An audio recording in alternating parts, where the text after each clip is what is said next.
Certain sections of act 45 of 1860। पहले मैंने आपको बताया था कि आईपीसी के 161 से 165 हटाए गए। तो किसे हटाए गए?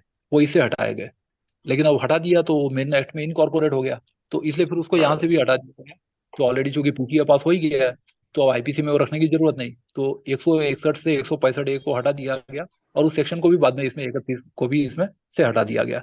सो repealed by the repealing and amending act 2001। ये जो रिपीलिंग एंड अमेंडिंग एक्ट होते हैं ना, ये जो लॉ बुक्स है उसका क्लटर रिमूव करने के लिए, कि जो बहुत ज्यादा कचरा हो जाता है क्रॉस रेफरेंस में और मिस इंटरप्रिटेशन के चांसेस होते हैं, तो किताबों को साफ करते रहा जाए। तो इसलिए जो भी अननेसेसरी प्रोविजन है उसको ओमिट कर दिया जाए। अदरवाइज तो समझने में खास करके जिसको ना समझ में आता है उसको और ज्यादा प्रॉब्लम और शंका कुशंका होते रहती है। तो इसलिए रिपीलिंग एंड अमेंडिंग एक्ट में बहुत सारे इस तरह के जो बिन जरूरी प्रावधान होते हैं या जो टेम्पररी या ट्रांजिशनल प्रोविजन होते हैं, तो इनको टाइम टू टाइम क्लियर कर दिया जाता है। तो 2001 में बहुत सारे एक्ट को समाप्त किया गया था, और ये हर साल होते ही रहता है, वैसा कई बार होते रहते हैं, बार बार ये।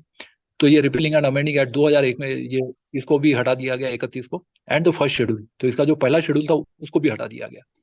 तो शेड्यूल था इसमें, लेकिन वो शेड्यूल को भी बाद में हटा दिया गया, तो अब इसमें कोई शेड्यूल नहीं है।